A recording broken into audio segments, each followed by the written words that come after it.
on Dialogue with Islam. Hope you can hear me okay? Yeah? Okay. Before we begin tonight's discussion, I'd like to take this opportunity to say a few words of Dialogue with Islam, particularly for the new faces in the audience. We've been approximately running for 10 years.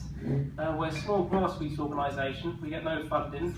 None of our speakers are actually paid. They come on a voluntary basis because they believe in our aims and objectives. And our aims are actually three things. One, to create a bridge of understanding between the Western world and the Muslim community. To try and create dialogue, discussion. There's basic, very emotional feelings on both sides. Particularly the Western community has a fear of the Muslim community. And also there's a lot of grievances that are faced with or carried by the Muslim community. So we want to try and bridge that gap, try and air those discussions. Our second objective is to try and encourage an etiquette of dialogue, an etiquette of debate. With these debates, with differences, with different points of view, we need to kind of have a sense of manners of how to approach these differences, and also maybe to come across innovative ways of actually come to some kind of agreement. And where we agree to disagree, that's fine. So that brings us to our final aim, and that is to try and encourage the Muslim community to try and, as well as working with the non-Muslim community, try and come up with innovative ways of solving some of the challenges we face today. I think we've been very successful the last 10 years. If you can look at our website, www.dialogueislam.com, see some of the feedback of our previous speakers, which included former Chancellor Exchequer, former Foreign Secretaries, the former Director of Intelligence of the US, and former editors of newspapers, and all have given very high praised feedback on our events. That's all I want to say about Dialogue Islam. If you have any comments or queries, please come and see me at the end, or alternatively visit our website, www.dialogueislam.com. So let me move on to tonight's event. Our topic of discussion is the future of Islam in the West. And I left it as a kind of open-ended discussion because it's just, there's many issues and many areas that we face, particularly with the Charles Hebdo affair. We have radicalisation of the young Muslim youth. We have British Trojan inquiry. We have a number of Muslims in jail. I think it's hit all-time high, with 1 in 5 of those in top security prisons being Muslim. And today, obviously, seen a front newspaper where you have a murderous video fronted by a London terrorist on every single paper. So this is a grim list, which to form a backdrop to tonight's discussion. And I'm delighted that we've got a distinguished panel. It gives me a great pleasure to introduce four highly praised and suitable background.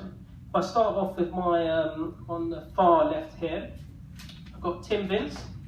Tim Vince has been involved in the leadership of Christian charities since the 1990s.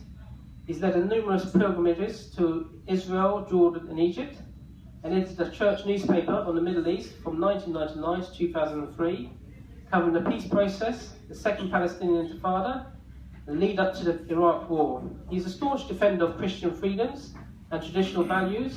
He played a leading role in the early development of Christian TV in the UK and has presented a UK-based Christian TV programme since 2004. On my left, I have Professor Mustaqim Bleher. Mustaqim Bleher is a German journalist who converted to Islam in 1990. His latest, it's 1980, sorry. His latest book, Surrendering Islam, provides historic analysis of attempts of subverting Islam from within for political reasons. Professor Mustaqim Bleher was a founder, member and General Secretary of the Islamic Party of Britain. He holds a PhD in applied linguistics. He has written numerous pamphlets and booklets on various topics related to Islam. Most recently, he has completed his own plain English translation of the Quran, which is currently on the proofreading stage.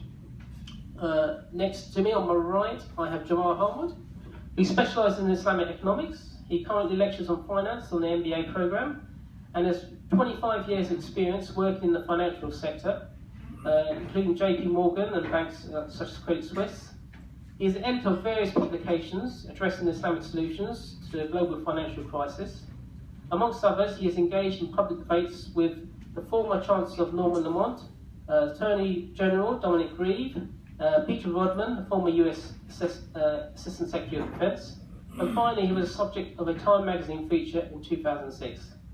And finally, on my far right, I have Dr. Sean Gabb. He's the Director of Liberty Alliance, which is an educational charity. He's a Libertarian Alliance.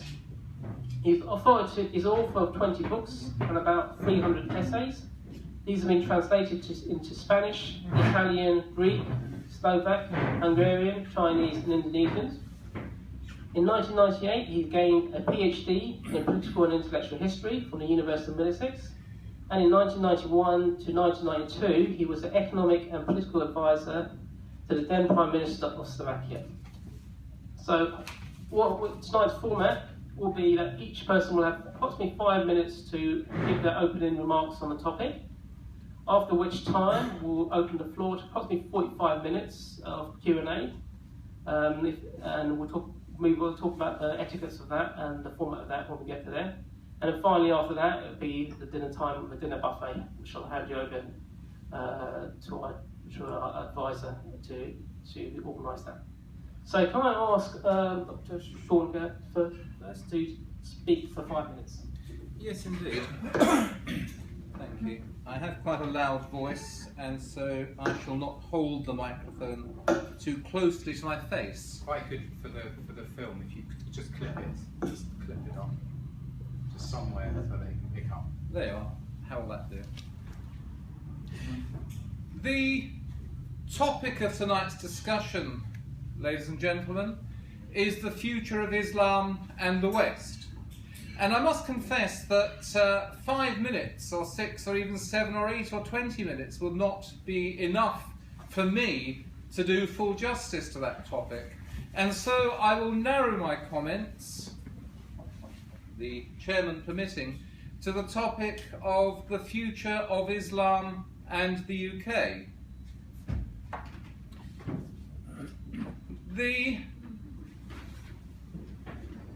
As I look at my fellow citizens of the Islamic faith in this country, I see much enterprise and much intelligence and much admirable achievement.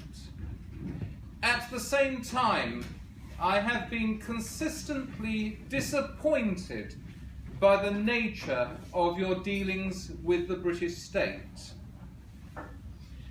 You, your parents, your grandparents, whatever, were allowed to settle in this country for a number of reasons. One of the most important reasons, I think, is that the ruling class of this country does not wish to be fully accountable to the people of this country. Show me a nation homogeneous in blood, in religion, in a shared history, whatever denominator you care to choose. Show me 10 such nations, and I will show you 7, 8, or even 9 liberal democracies in which there is a high degree of equality before the law, and in which the authorities are accountable to the people. But the British ruling class does not wish to govern a nation-state. It wishes to rule an empire. An empire, the subject nationalities of which are usually more suspicious of each other than they are of the state. And that, I'm afraid, is where we are today. And I will emphasize that we are today where we are. That there is no point in regretting what may have happened in the past and what may have been prevented in the past. We are where we are. And it would be useful if all of us, if all of the various groups of communities within this country were able to come together and to find some basis for the mutual toleration of our differences and to find some basis for a common presentation of our common interests as we decide them to be. And this brings me back to my opening comment that I am disappointed by the nature of your dealings with the British state. I do not pretend for one moment that Muslims in this country are a privileged group. You are suspected, you are demonized, you are spied on. There are plans to interfere in how you bring up your children. Your ministers of religion are supervised in ways unknown in this country for centuries. They can be deported. They can be sent off to face long prison spells in foreign countries. You are spied on. You are persecuted. If you step out of line in what you say or in what you do, you risk being sent to prison. And your response to this? You complain about it. You say that you are persecuted. But you do not base your complaints about you do not base the complaints about your position on any universal principle of freedom of speech and freedom of association. No, indeed. When laws were made in this country criminalising what the natives cared to say about you, you welcomed those laws. You would like, in many respects, there to be stronger laws against the mockery of your faith. And you would probably welcome laws to shut down political parties that do not welcome your presence here. Very bad idea. If you want to complain effectively about what is being done to you, you should start to demand your right to freedom of speech and freedom of association. And at the same time, you should demand those rights for everybody else in this country. Anything other than a universal claim will get you nowhere. And that is all I have to say. Thank you.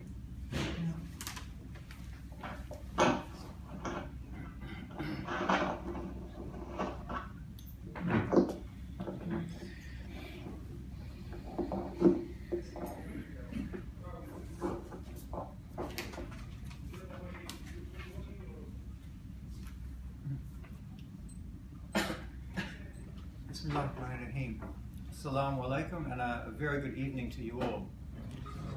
Very pleased to have the opportunity to speak tonight, and as Sean mentioned, a very broad subject, and I'm sure in the Q&A that we'll have an opportunity to examine many points. I'll open by saying it's very difficult today to ignore Islam in the West. As Shahinor mentioned, frequently we will have a situation of front page news across all of the main newspapers dealing with some, aspect of Islam, which is, 90% plus negative. And this sort of demonization, which Sean mentioned, is actually got to a very pervasive level now. In recent weeks, the Trojan horse crisis, so-called crisis, when you look beneath the surface, it wasn't quite as bad as everyone is pointing out. The Charlie Hebdo fiasco, the counter-terrorism and security bill, the radicalization of young people, these 3 sisters going to Syria, the most recent example, and of course, the Jihadi John scenario. I mean, this is not untypical of the media and the politicians. So it's very difficult to get any perspective on Islam and what Islam may well mean or what Islam offers to the society. So let me tackle these points head on. What does Islam have to offer? Rather ironically, over the Charlie Hebdo matter, we actually have a very powerful message, which is that it's not a question of we want blasphemy laws to be applied, or we want everyone not to criticize Islam or to criticize Muhammad, may peace be upon him. No, what we want to recognize is that free speech has certain limits. And that do we want to have a society in which free speech is not used to account politicians, but is now being used to demonize and to insult, and in this regard, to insult somebody who has passed away, of one of the greatest religions in the world.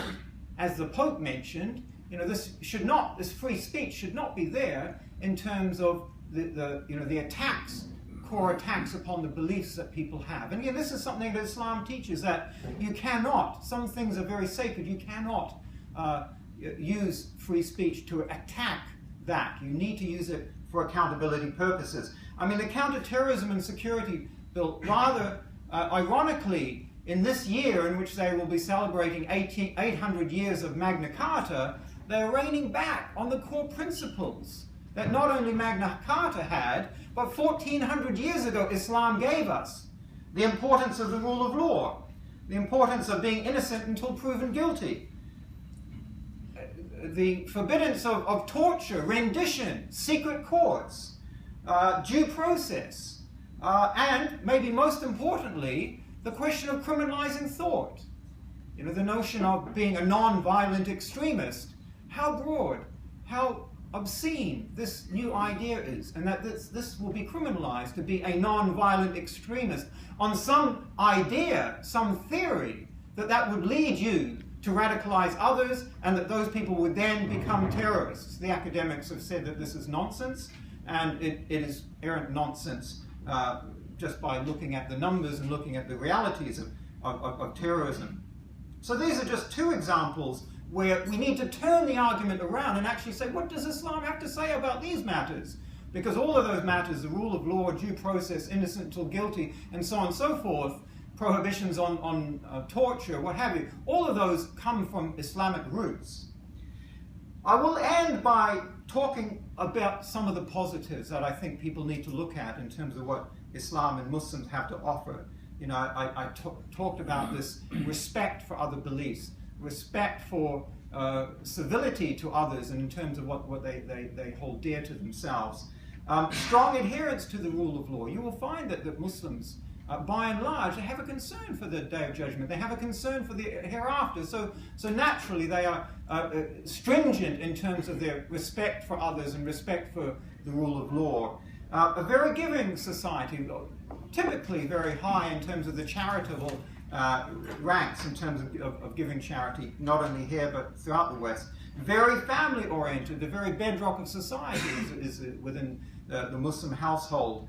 And also a topic dear to my heart, some very interesting economic solutions. The forbiddance of usury, the excesses that these bankers, which we seem to be in thrall of, gold-silver standard in terms of the basics, and very radical taxation solutions which are based upon wealth and not based upon income, and consumption taxes. And this is why we had a very flourishing Islamic society over many centuries. Sadly, we don't have today, but it is worth Muslims and non-Muslims studying these periods of history to see exactly what Islam has to offer here in Britain and indeed throughout the Western world. Thank you very much.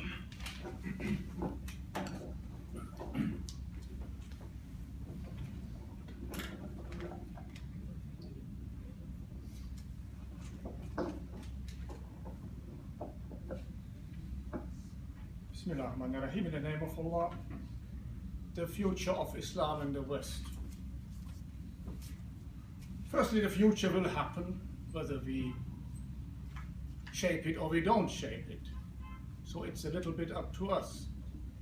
Likewise, we are in the West, we're not going anywhere.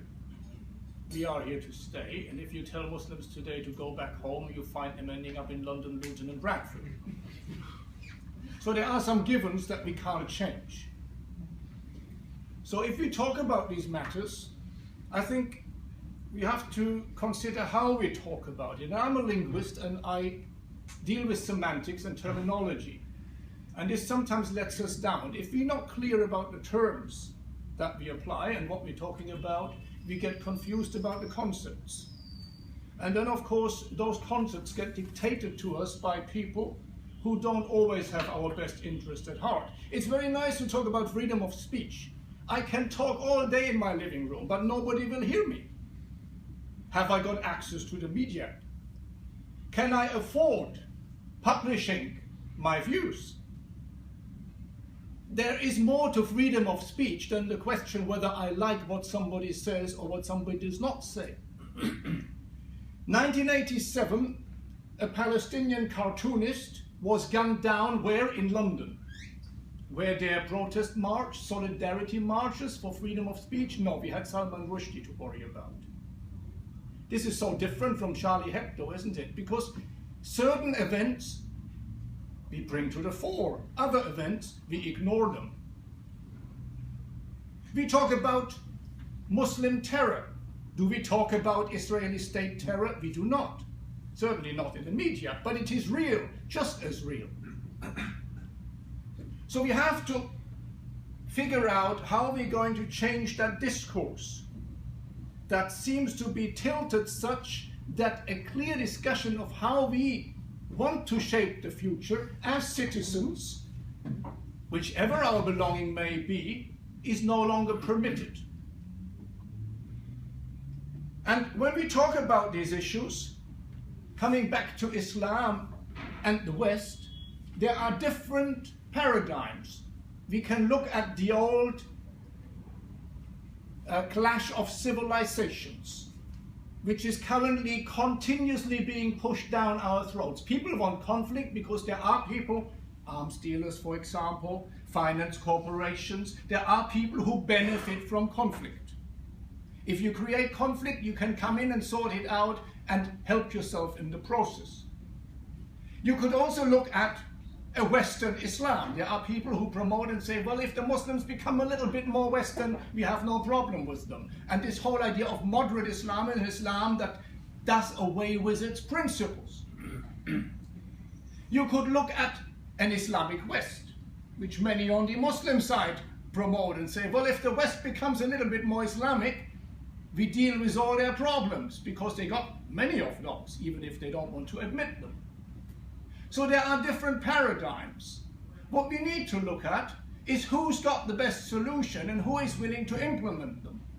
And there, of course, we have, in my view, as Muslims an advantage, because Islam, we both, Muslims and non-Muslims, have problems.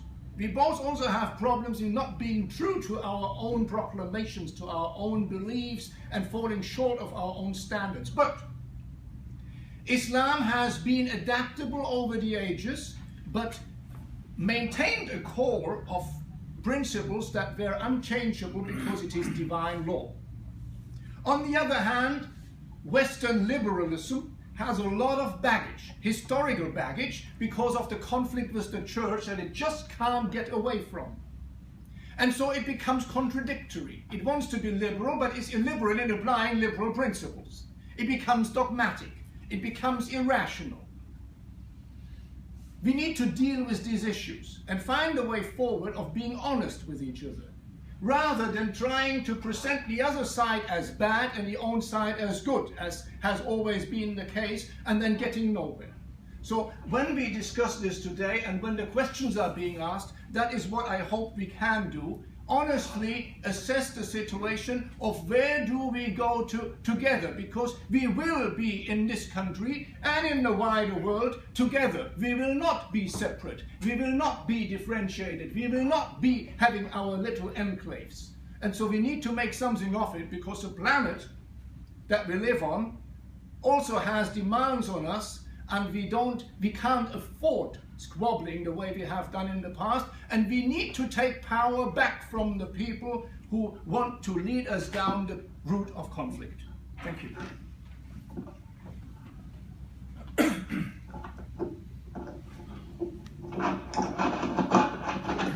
Try this way around.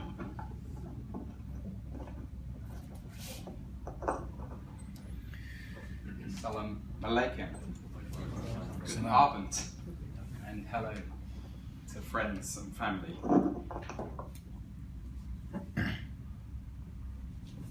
After this exposure of Jihadi John, we had yesterday a spokesperson for Cage saying he's a beautiful young man and he was radicalised by the West, effectively. And in the context of this evening's, I'll say the West. And to some extent, I agree. The the church is not what it used to be. There has been a moral decline in this country. There has been a departure from the historic Christian faith. And those who hold true to the traditional values, New Testament values and Christian values of this nation are also under oppression. Ofsted goes now into Christian schools with an agenda to secularize them. They do not accept religious faith and religious belief. So when we say the West, there's sometimes a confusion where you see it as Christendom, which historically it has been. But I would propose this evening that it is no longer Christian. Of course, people say it's multiculturalism. We have to come down to definitions.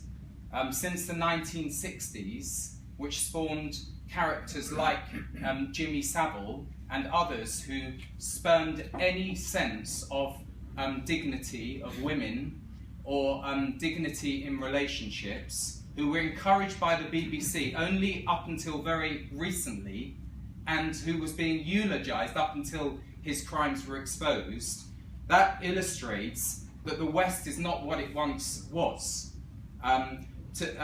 Only 2 years ago, leading politicians were exposed for encouraging the paedophile information exchange.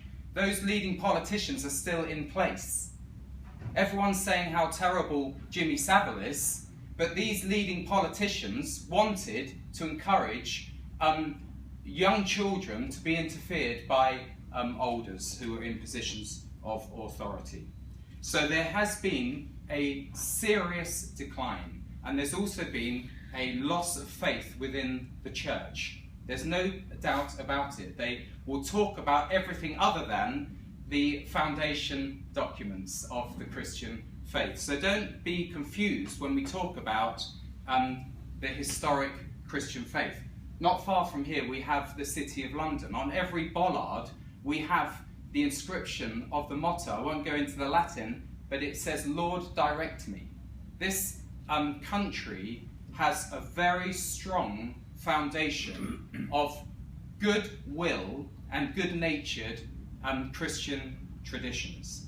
Now, of course, in history, there has been what we would call political Christianity, the grabbing for power and territory. But the Lord Jesus said, those who live by the sword will die by the sword. When he, after the resurrection, he was asked, are you at this time going to restore the kingdom to Israel? He said, it's not for you to know the times and the seasons which the Father has set by his authority, but you will receive power when the Holy Spirit comes upon you, and you will be my witnesses. In other words, there is a spiritual dimension to life.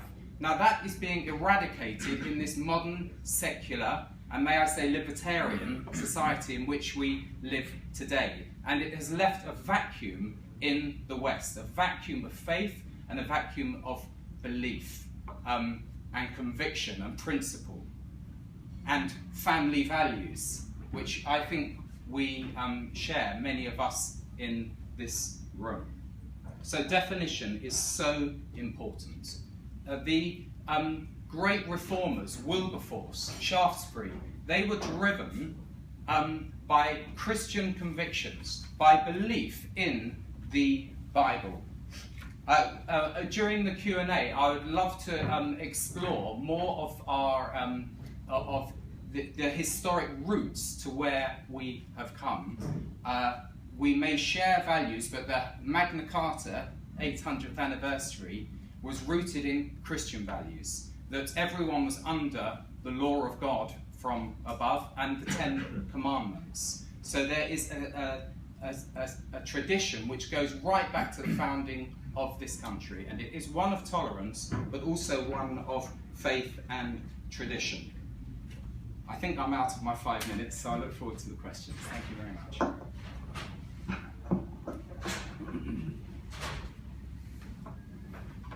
Okay, thank you very much to our panel. So we now move into the second part of our event tonight. We approximately have around 45 minutes for Q&A. So the way this will be conducted is that if you raise your hand, if you keep your question short and sweet, please, and then basically I'll ask the panel as a whole if they can to answer it. I want to go through as many questions as possible, so if I find there's more hands than necessary, I'll probably take two or three questions at one time. Okay, so I'll now open the floor to question and answers, and if you can, give your name and also background or profession, what you do, to give us an idea for the speaker how best to respond.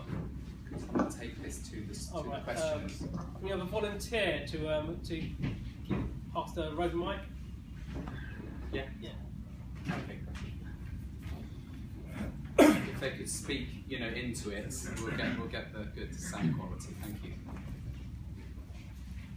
Okay, so now I'll give the floor for questions and answers.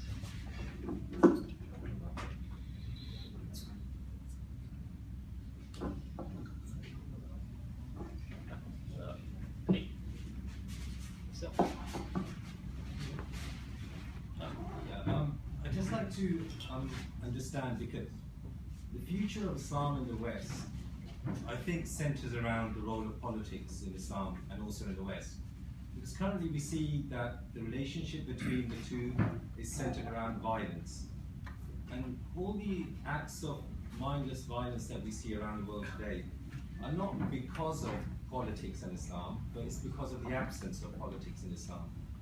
So I think if Western policymakers are sincere about ending this cycle of violence, then we need to look at understanding how politics and Islam play a role in the world today, both within Islam itself and also in the relationship with the West. And that's something I'd like the speakers to kind of address in their own way. Go from this end. Yeah, if we could bring that back to pick up, that would be fantastic. Thank you. Yeah, I'll just put it on here. That's great. I'll stay seated. Is that okay? Yeah.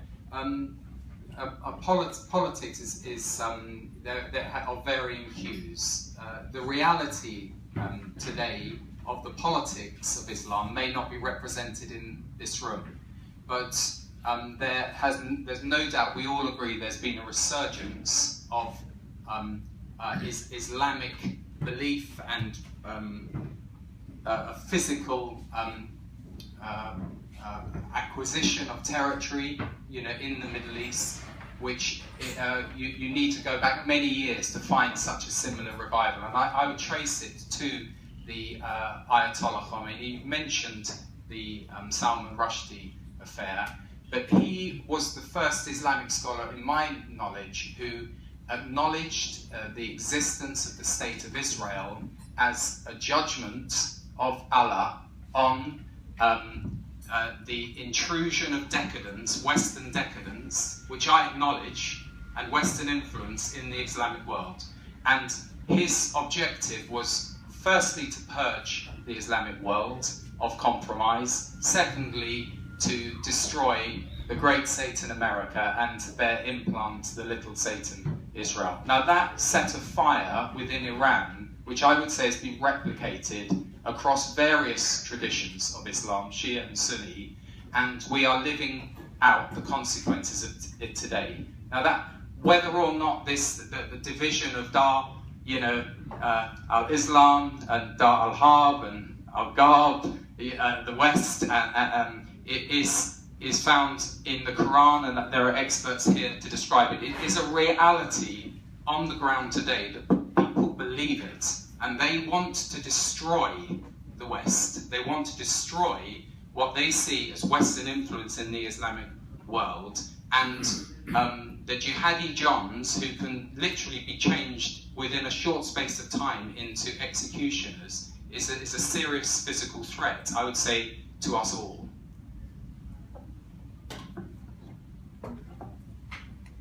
Having been a founder member and General Secretary of the Islamic Party of Britain, I have now defunct.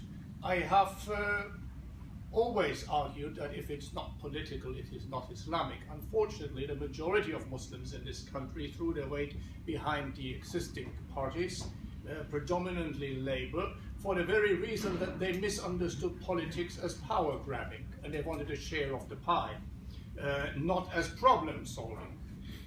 And I don't know if we have yet moved on from that.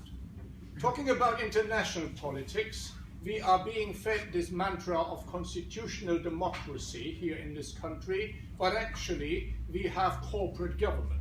We are ruled by an intermarriage of politicians and corporations. They work hand in hand, and traditionally that model of ruling used to be called fascism. And that's what we've got. We just dress it up much nicer than it was in the times of Mussolini or Hitler. Now, violence is politics by other means. You see, if as a corporation you want to plunder the planet or rape the planet, rape is a violent crime. You can't rape somebody and do it nicely. For that you have to have an agreement and get married. So rape is a violent crime, and corporate rape of the resources of the planet is likewise a violent crime. And if those resources happen to be in parts of the world that are, well, of interest to us, we make sure their eyes are ruled by puppet regimes or we overthrow them. Now, we've seen much evidence of that. I don't need to go into it. Now, I said earlier that it helps to have conflict in order to come in and judge between the warring parties. In my book, Surrendering Islam, and I have brought copies together with some other literatures you can look at and purchase, I have demonstrated that what is known as jihadi or militant Islam, these so-called terrorist movements, have been created purposefully by the other side in order to be able to manipulate the politics of the region. For example, in Syria, we've got ISIS, probably stands for the Israeli Secret Intelligence Service or something like that. We've got ISIS in Syria to allow the Americans to go in a war with Russia against Assad because he's Russian-backed. It's a proxy war. And they couldn't get it through parliament like they did with Iraq, so they need another excuse. In Afghanistan, we have a proxy war with China. World politics is not as naive as people seem to think. And at home, of course, we have the terrorist threat in order to control our own population. So you willingly, because you're scared of your Muslim neighbor, who, by the way, hasn't got access to military-grade weapons. So when these terrorist acts are committed, somebody else is behind it. Your Muslim neighbor, he's scared of it, and so he willingly surrenders all his details. He says, have my data, read my email, watch me on camera, look at my financial dealings, take my money, strip my clothes at the airport. I don't mind because I'm scared of this Muslim and I know my lovely government is keeping me safe. So there is an agenda. And when it comes to politics, I'm coming to a close there, we as Muslims need to understand that power politics is not the politics that we want to play, because we just become like them if we do that. The politics we need to engage in is the politics of speaking up for the people. And I must say this quite clearly, not just speaking up for ourselves, not just speaking up for the Muslims, but speaking up for the people. When Islam gained ground in historic times in different parts of the world, it did so because it was a movement of liberation for the oppressed. And when Islam conquered territory, it did so by the persuasion that Islamic rule was more just than the oppression they suffered. Today, the countries of Europe, of America, and many other countries in the world, but this is where we live, they suffer oppression. They can hardly, they're always 2 months away from homelessness, basically, with the mortgage system and so on and so forth. And we could do something about it by standing up for their rights, but we have utterly failed in that, I have to admit.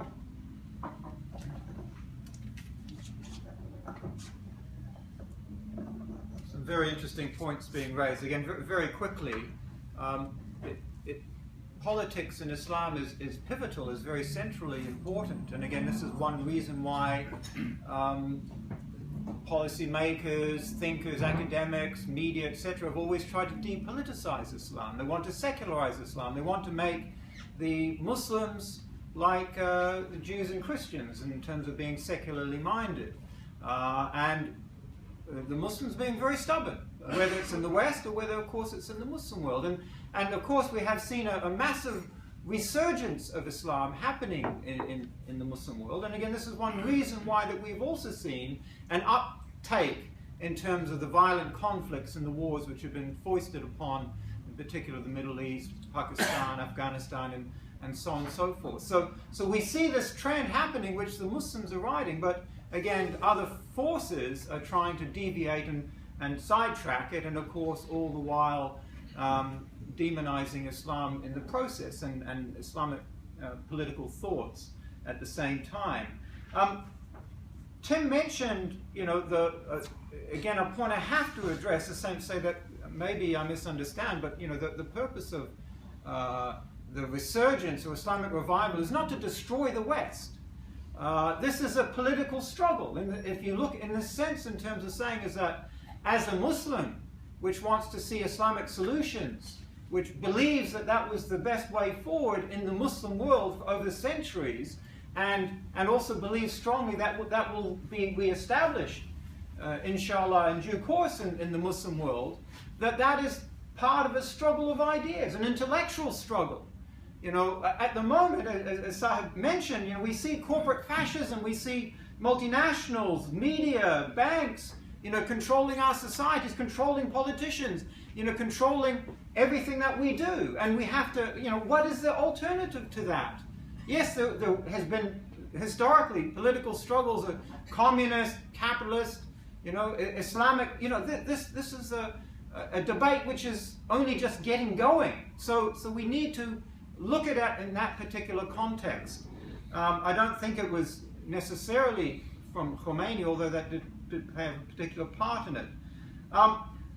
So I don't think it's just power politics. I think it's actually basically looking after the affairs of the people. This is what Prophet Muhammad, peace be upon him, taught and actually undertook. He came in a very oppressive society and established a society based on Islamic thoughts and ideas exclusively, and that society flourished. And again, I think this is a way forward for mankind.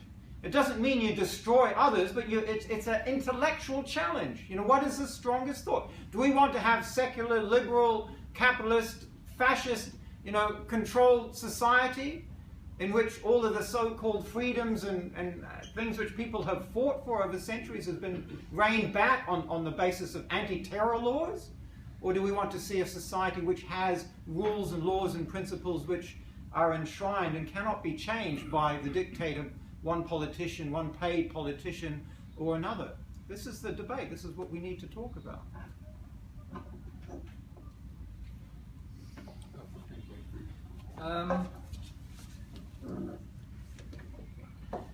The acts of violence over the past decade or so, which have been associated with Islam, have, I must confess, been spectacular.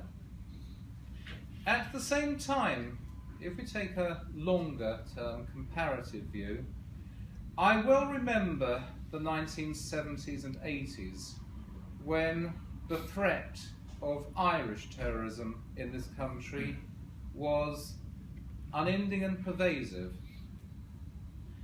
And the Irish terrorists had the charming habit of planting bombs in shop toilets and letting them off when they were 10 miles away. Although I deplore those acts of violence associated with Islam, it is difficult to feel contempt for the perpetrators of that violence, because for what it may be worth, at least they generally look their victims in the face and try to justify themselves. They don't skulk around behind hedges or planting bombs in shop toilets. But rather than talk about Islam and violence, which is a subject pretty well done to death, I will complain, I will elaborate on the complaint I made earlier. Almost every Islamic initiative in politics in this country seems to be a demand for restriction. A restriction on the freedom of others to criticise or even to make the most shocking and offensive fun of their faith. Demands sometimes for the shutting down of political parties, that are opposed to an Islamic presence in this country. It is all about restriction. It is all about restraint. And yet at the same time, those laws which are brought in, ostensibly with Islamic support, are then used against Muslims. Every time, and obviously I don't agree with what he says, and I don't expect that you will agree with what he says, but he has a point of view. Every time someone like Anjem Choudhury opens his mouth in this country, his words are closely scrutinised by a police officer somewhere. And I'm sure that many of your ministers of religion, before they stand up in the mosque to deliver their Friday afternoon sermons, ask themselves, if I say this, will I get into trouble? Will I have to write letters? Will I have to go to the police station? Perhaps I'd better be, perhaps I better not say this. You are subject to an occasional, but an increasingly far-reaching censorship of your opinions. And yet in any debate on freedom of speech in this country, you are on the side of restraint and censorship.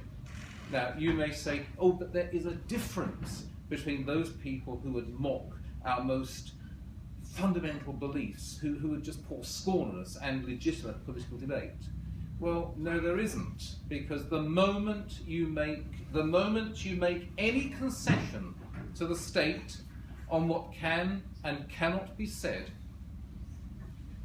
you are drawing a line in sand, and that line we push steadily further and further towards you.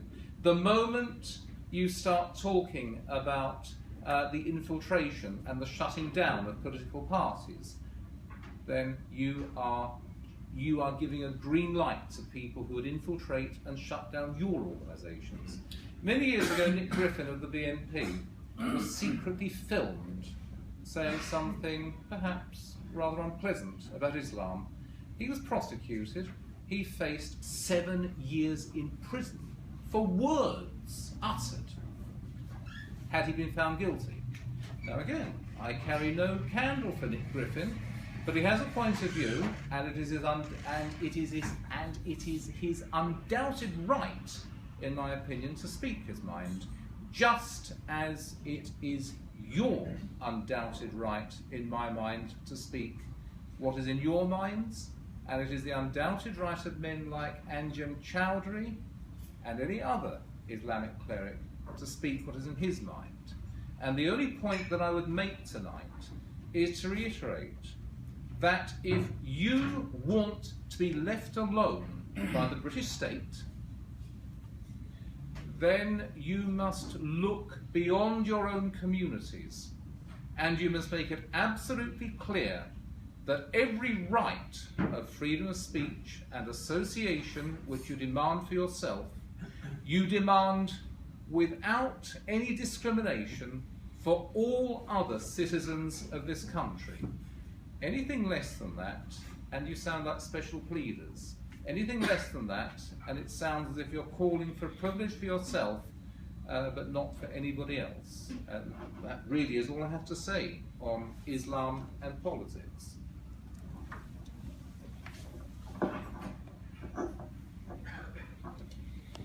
Okay, next question.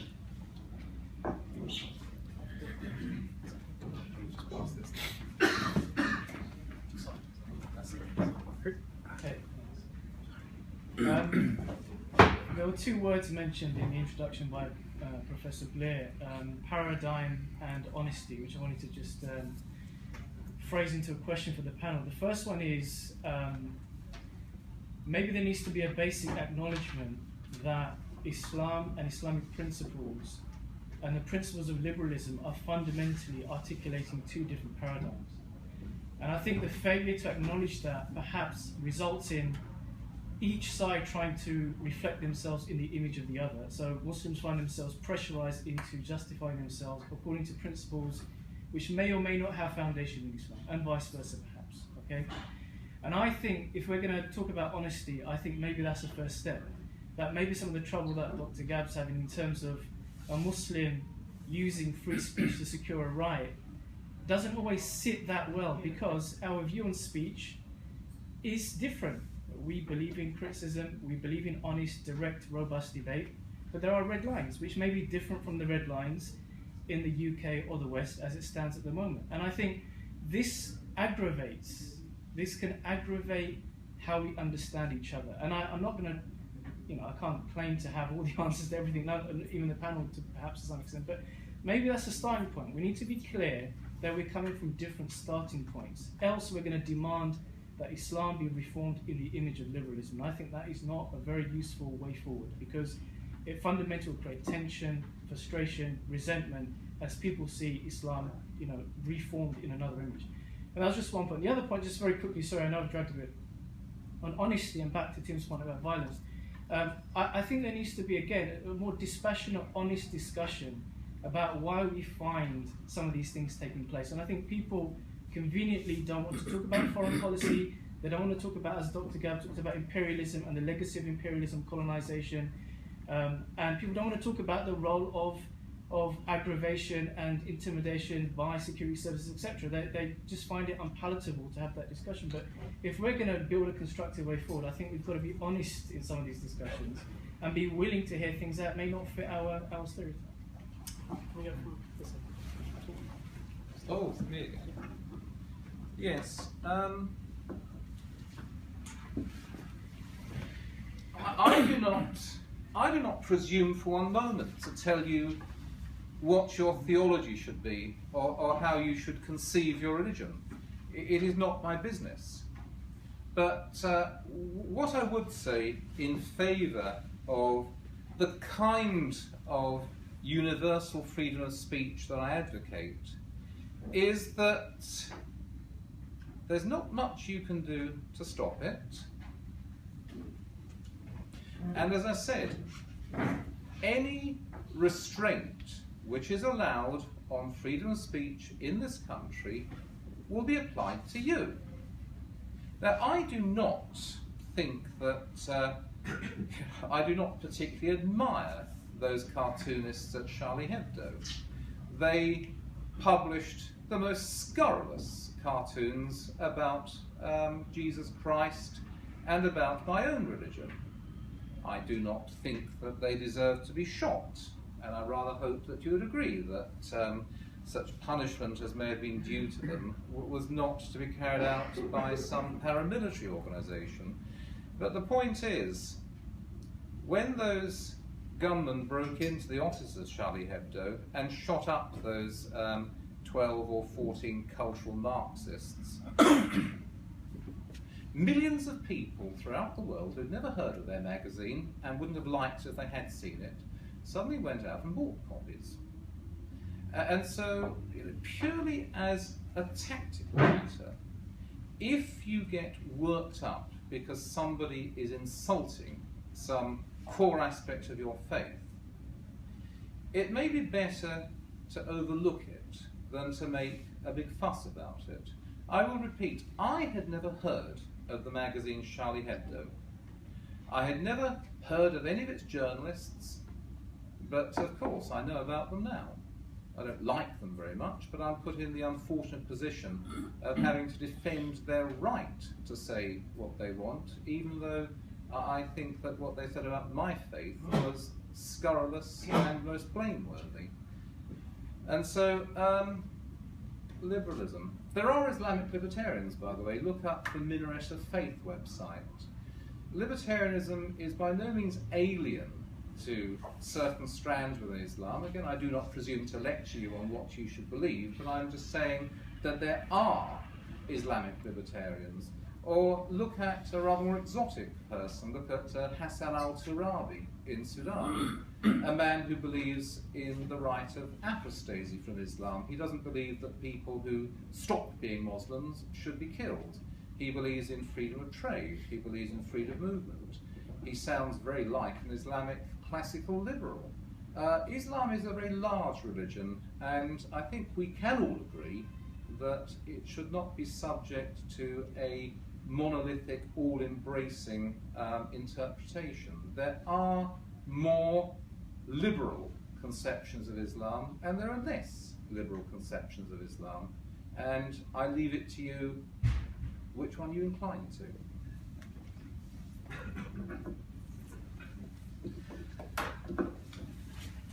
Yes, the questioner raises a very good point, which is simply that Islam is very distinctive and very unique. And you don't need to listen to me to know that. And again, it would be wholly dishonest of Muslims to come from a basis of saying, well, we're living here in the West, it's a secular liberal democracy, therefore we need to be appearing to be that even if we didn't believe in some of its principles. No, we need to be firm and able to stand up and say we disagree with this.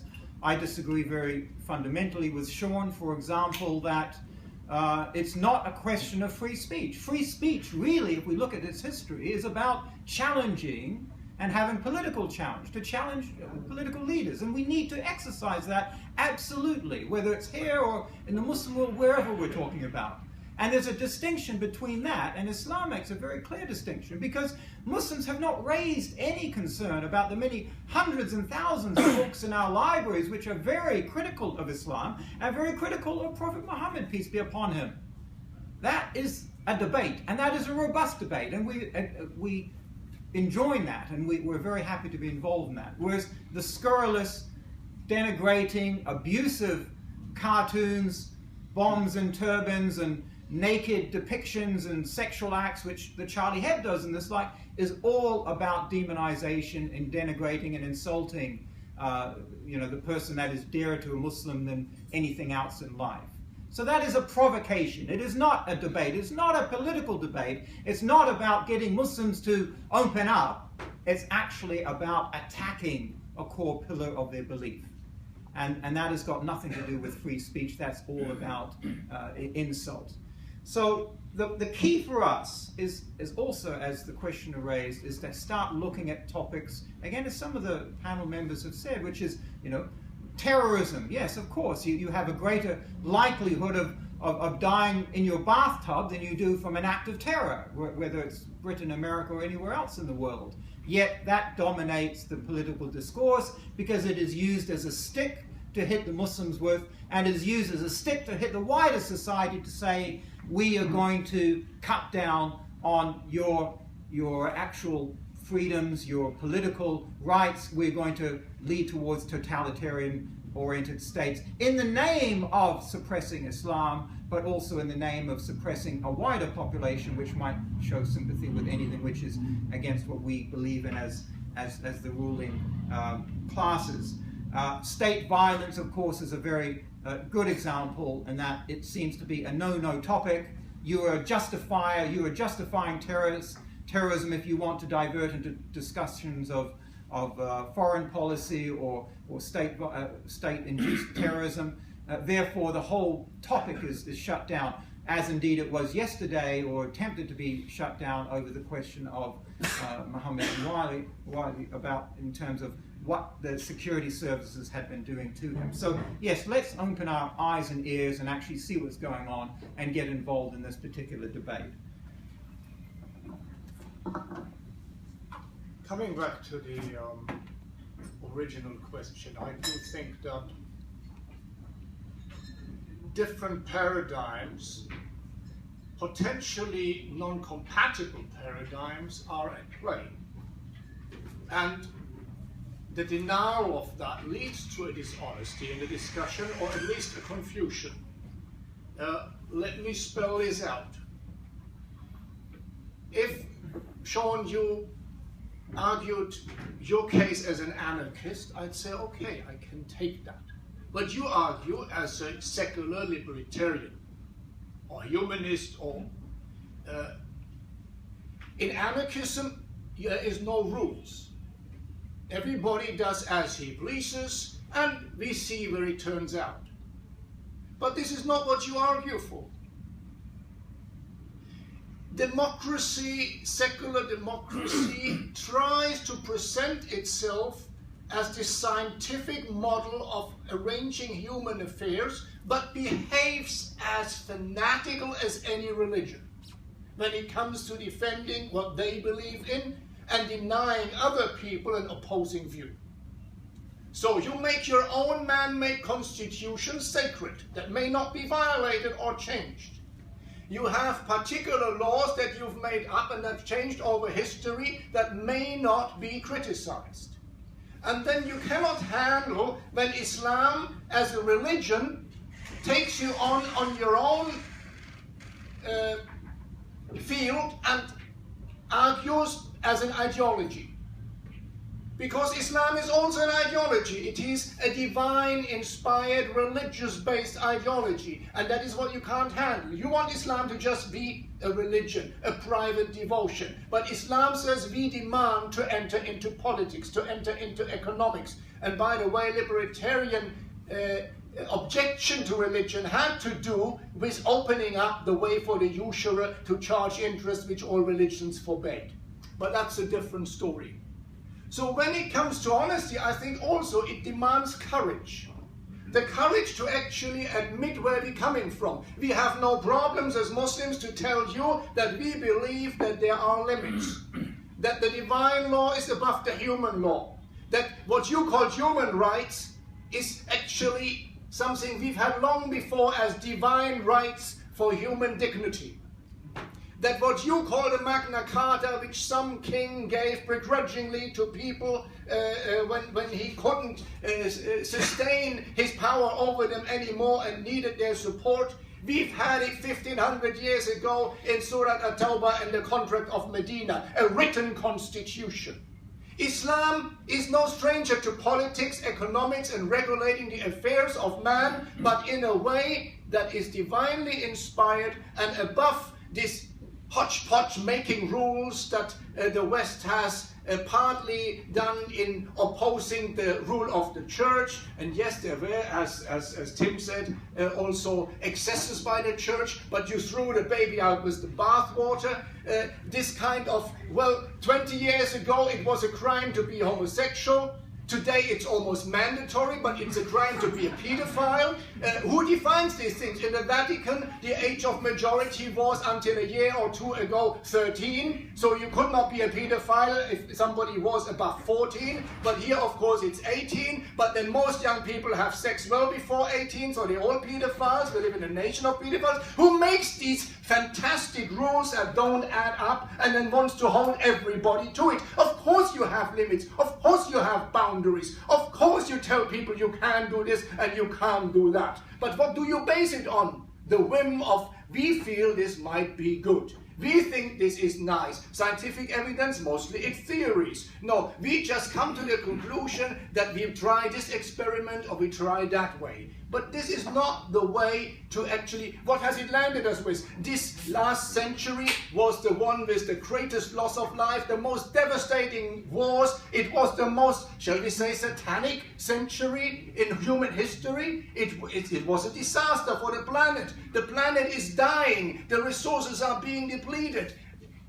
Secular democracy, libertarianism. Well, maybe it's time to go back to the manual. If all else fails, read the manual. Maybe it's time to go back to scripture. Maybe it's time to go back to religion and read the book. And this is, we have the courage to say that. But if you want an honest debate, maybe you should put your cards on the table. Because no, it's not like there is no limits. You're not an anarchist. You want us not to be engaged with you on an ideological level. You want us just to pray in our corner and give you a free playing field for everything else.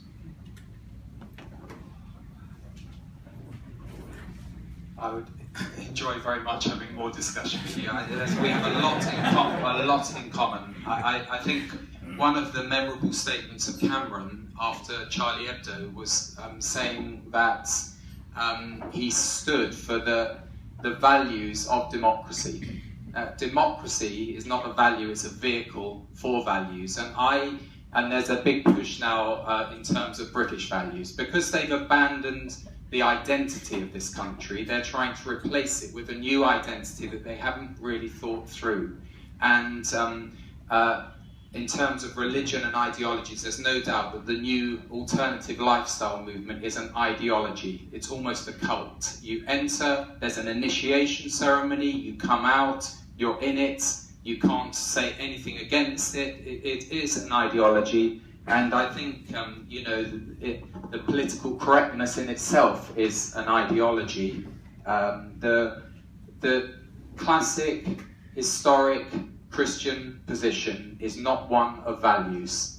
It's one of absolutes. It's one of standards, exactly as you would interpret that they come down from the Creator, the one to whom we are accountable to. He created us. Now, we might differ on the nature of God and the nature of his revelation and elements of theology, but the fundamental point that we are created, we agree on. The Christian position is that God is personal, so we are personally accountable to God for our behaviour. The Ten Commandments, written in the Hebrew Scriptures, from which the whole Christian writings, incidentally, all of whom were Jewish, and there's some uncertainty about Luke. So we're talking about the Jewish Scriptures, upon which, of course, the tradition of Islam has been, as I would interpret, built.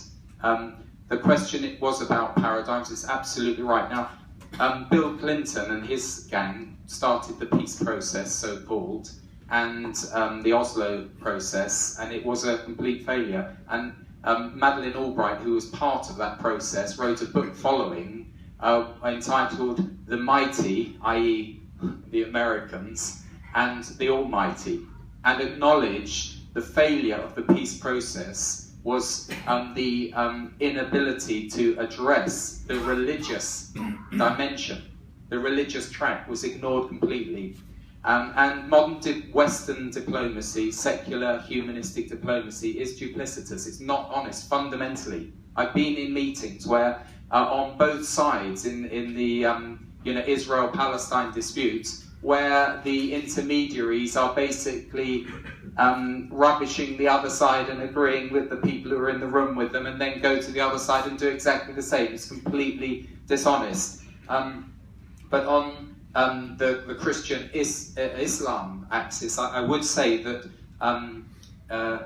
the Christian approach to the Scriptures and both what we call the Old and the New, the Hebrew Scriptures and the Greek, has a very robust tradition of openness, of free transmission of the Scriptures. There are 20,000 plus manuscripts which can be compared one to another so that you can establish, and they are now being digitized, the whole Greek New Testament, so you can actually establish where the differences have come through translation and transcription.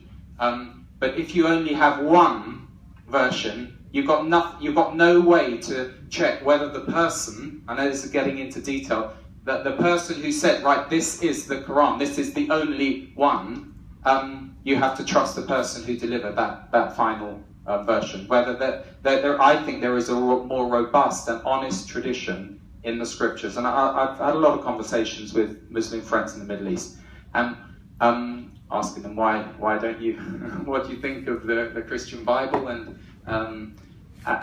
one of the complaints is they say, well, you dishonor the prophets.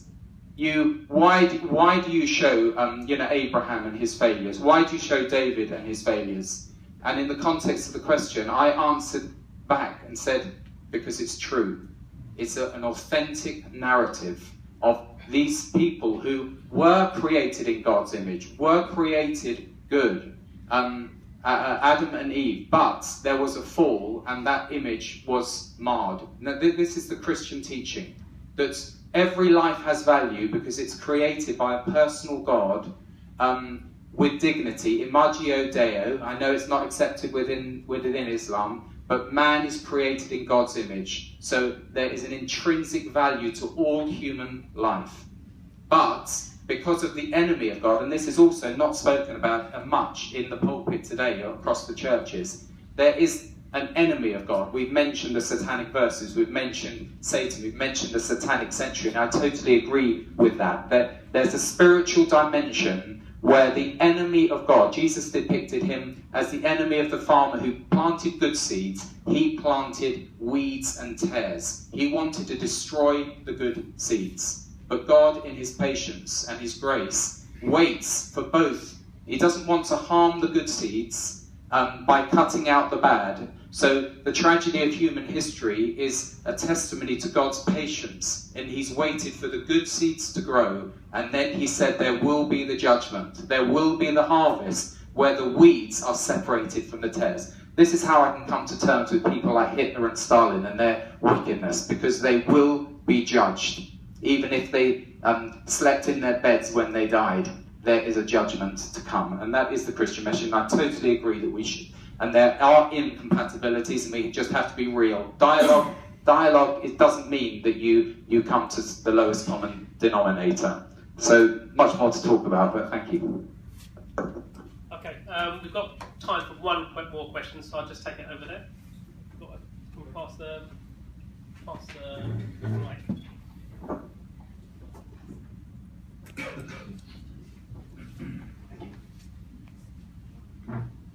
My name is Mark.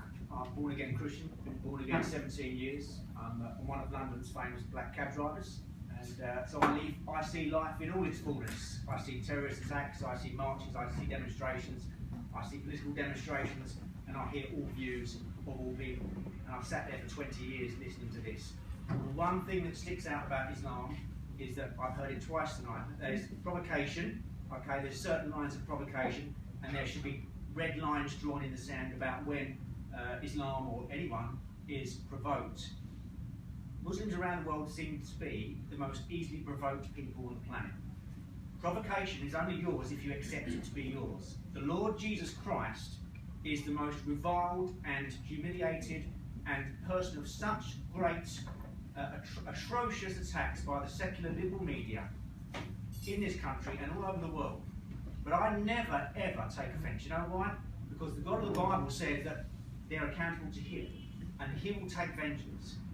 I want to ask the panel, why is there so much stock on blasphemy in Islam? Because in my book, it's blasphemous as Muslims to demote the Lord Jesus Christ down to a level of prophet and prophet only. That is blasphemous. That is total blasphemous and a total denial of who Jesus himself said he was in Holy Scripture. I never get offended. I don't take up arms. I don't even complain. I sit there and smile and ask the Lord to forgive you, and he will deal with you in his own way. I believe there should be no red lines in any sand when it comes to assessing other people's beliefs. You can say what you want about Christians, the seculars, the atheists. Their attack is vehement. But I still say, let them say what they want, Muslims say what they want, and let Christians say what they want. I believe there should be no red lines whatsoever. Why are Muslims so easily provoked? Okay, that was the final question, so I'm going to ask all the speakers to answer the question, also give some final remarks as well. Okay, so we start on this end and finish off.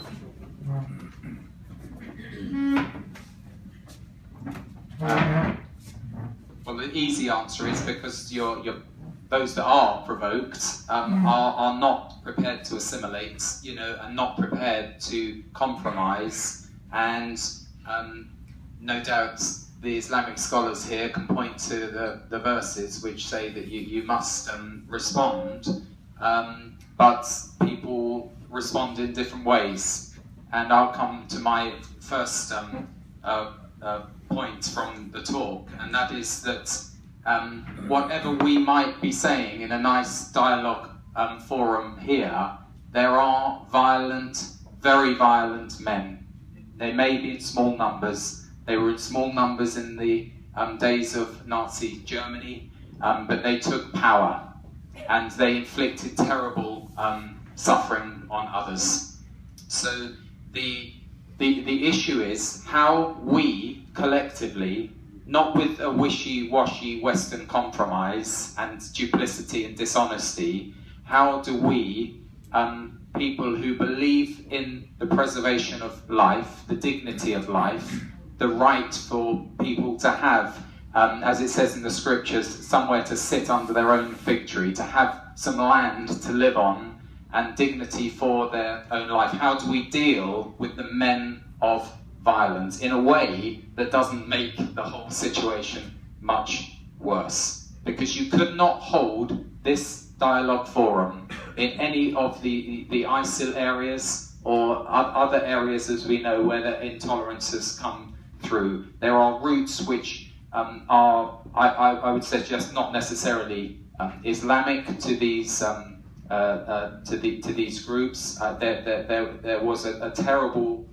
cloud of inhumanity that infected probably all religions in the last century, but it was rooted in atheism, and that is salutary for us all. But we have to look now, how do we bring dignity back to human life? And I would say it does come back to faith and to belief in personal accountability. And what we had and we bequeathed, I believe, from the Christian scriptures to this country, which has now been discarded. So I'm not suggesting that we're a Christian nation, as David Cameron, in my view, cynically suggested at the 400th anniversary of the King James Bible, and then went on to ram through legislation which was very anti-Christian and totally anti-democratic, when there were 600,000 signatures against the gay marriage proposals. I'm not suggesting that, but I think that we have to say, what is our faith? What are the core issues? We can dialogue together, but to take up arms against people in a room is not right. But then there is just war theory, where if the evil is spreading, if it's actually encroaching on others, if it's coming to the threshold of my own home, then we have to deal with it in a strong way, notwithstanding what you've said about the state and colonialism and all the rest of it. I do need to say, because I know folks here have written about it and they've said about it this evening. I thought I'd lost my sound. In terms of Israel, it is a liberal democracy, but it is a Jewish democracy. There are a million plus Arabs who choose and enjoy a freedom that they don't have in other countries in the region. And I've heard Muslims, proud British-born Muslims over here, you might that might remind you of a quote from one who say, if they were to choose anywhere in the Middle East they would like to live, it would be in Israel. Well, I'm not so sure whether the people of Gaza share that sentiment. From British Bournemouth. When you ain't got a choice where to go, You know, that's the only place you can go. I've always found this position of Christian Zionism a very strange mixture of beliefs but we can discuss that some other time. That's not today's topic. Blasphemy. You see, in the buzzword-driven, media-dominated cultural landscape in which we live, knowledge ends up being a victim. Blasphemy and blasphemy laws are a Christian creation. They don't exist in Islam. And the media use that in order to define what they can't come to terms with an Islamic reaction to something quite different. We have no blasphemy laws in Islam. Blasphemy and blasphemy laws have to do with the church. The church had the Inquisition, the church had the blasphemy, and the British state had the blasphemy laws. Islam has nothing to do with that. But we have, unlike the libertarians, we have one other quality, human quality, that we cherish. Because, yes, man was created in the image of God. There are hadiths, prophetic sayings to that degree. We have, and Allah says in the Quran that He has created man with dignity. We have the concept of dignity. You see, in the Western libertarian system, your property and your life are sacred. But your dignity is not. So they preserve your life and they preserve your property. But you can take them to the cleaners and ridicule them and make fun of them and taunt them. It's okay. In Islamitism, human dignity is one of the highest values. People are willing to die, sacrifice their life, sacrifice their property for their dignity. Now, if you go in somebody's country and rape them and rampage and kill them, well, those who survive don't like it. And if you then mock them on top of it, they do something about it, and it may not be the most rational thing they do. Their revenge may not be the most calculated and clever one, but they do something because you've driven them beyond what is acceptable. You know, they say, you're trying to kill me, you're trying to take my property, you plunder, and now you're making fun of me on top of that. I'm not having it. So look at it from that perspective. But when you talk about the violence, well, according to FBI figures, extremist Islam accounts for 6% of terrorist acts. Jewish extremism for 7%. But all of that is diminutive. Most of it is actually political violence, political terrorism, Latino one, and all kinds of shades of politics. Why? Because violence is an outcome of an imbalance in politics, of injustice. It has nothing to do with the religion as such, it has to do with the human condition. And moreover, sometimes you also have to look, when you look at Charlie Hebdo and these kind of things and what we see in ISIS and that, ask yourself a simple question. In Latin it used to be cui bono, who benefits? Sean already told us that the Charlie Hebdo attack helped Charlie Hebdo magazines selling magazines, and it helped what? Passing new anti-terror laws straight away. Because last time when they wanted to pass them, people said, we don't need them. This time they said, yeah, of course we do. So you wonder who benefits. There is a long tradition in Europe from Gladio to all the way through, you know, of infiltration of communist movements, of religious movements, of all kinds of opposition movements. The McCarthy era in America, there's a long tradition of bringing about a catalyst that allows you to do what you wanted to do, namely, in the name of fighting terrorism, bring in the control, not of the Muslims, but of the population when the economic, well, bread and circus, when the bread runs out, you've got to make sure that the circus goers don't rebel. That's what it is about. So look at who benefits. It answers an awful lot of questions.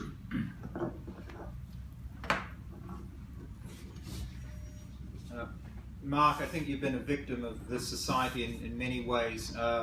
When I said the word provocation, I used it in the context that if you provoke 1.5 billion Muslims in you know, pretty appalling graphic way against, you know, the central core figure of Islam, you are going to have a reaction. The fact that it was such a small number of people that reacted in this way, in a violent manner, is quite remarkable when you look at it in this context. But obviously, because we do not have a political authority, we don't have an Islamic state, we don't have a caliph, we don't have anyone of the authority to actually put a stop to this type of nonsense. A true statesman on the world level is why we have these types of provocations and this way, because it is used as a stick to beat all of the Muslims. It's a stick to say, you need to side now with Charlie Hebdo. Whatever disgusting ideas, Je suis Charlie is the new mantra. You need to sign up to that. Well, we don't sign up to it. Now, just by way of information, when I embraced Islam in the mid-1980s, I remember one of the very first political protests I attended was against a film called The Last Temptation of Christ. And we went down there, lots of Muslims, we went down to Leicester Square when this disgusting film came out, because we were standing there saying that this is an attack against a prophet in Islam. And I believe, from recollection, there were more Muslims there than there were Christians.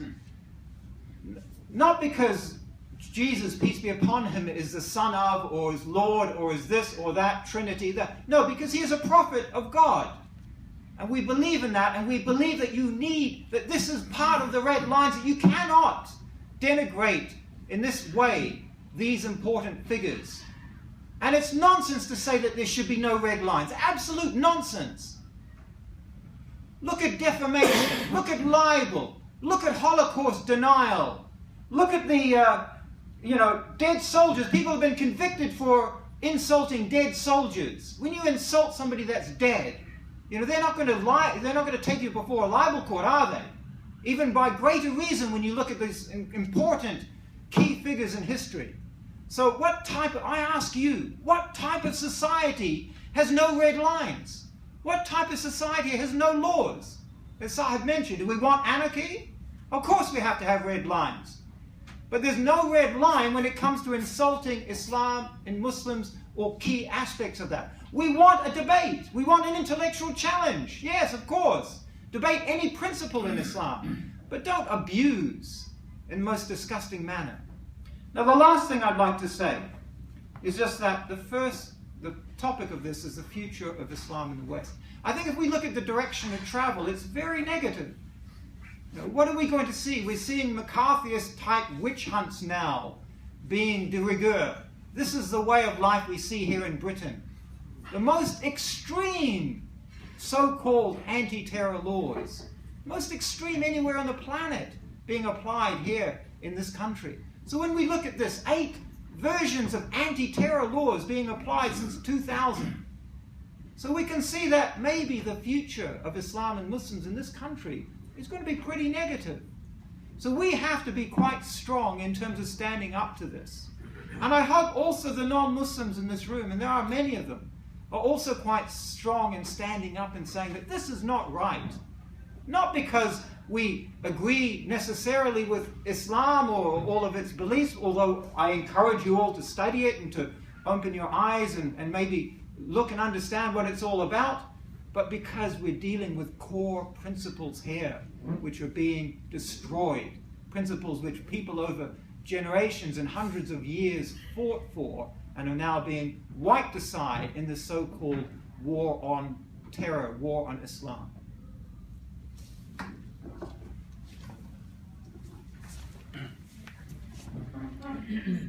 I am sensible, ladies and gentlemen, of the fact that I have been given the privilege of the last word in this debate. Vengeance is mine, saith the Lord, a fine text which is accepted by more than one religious tradition. And for the avoidance of doubt, I do not think it should be against the law to insult dead soldiers. I do not think it should be against the law to deny or to take issue with claims about the Holocaust. I am dubious about the defamation laws as they have traditionally existed in my country, and I am very dubious about the idea of red lines that prevent people from even the most vicious and scurrilous mockery. But one of the gentlemen in this audience tonight has mentioned the possibility of an irreconcilable difference of paradigms. I think that is the phrase he used. That would be most regrettable. What I want is to find some basis for mutual toleration and even some basis for the common identification and advocacy of certain interests which we all share as human beings. Once you start talking about irreconcilable differences, you are on a continuum that leads towards interethnic civil war. And let me say as my concluding point, or perhaps an extended final point, that you are weak. There are 1.5 billion Muslims in the world, but historically you have been weak. Your first expansion in the 7th century was into a world which had been ravaged by 25 years of war between the Byzantine and Persian empires. And although you took away Egypt and Syria from Christendom, and although you took away North Africa and eventually Spain for a while, you beat your heads for 300 years against the core territories of the Byzantine Empire, and there was a rollback of many of your conquests, and you became decadent and corrupt, while the Byzantine Empire, the Christian Empire, remained essentially sound. And although the Byzantine Empire eventually came under pressure, that was because a new people had attached itself to Islam, the Turks. And when the Crusades rolled eastward, we took Jerusalem. We beat you again and again.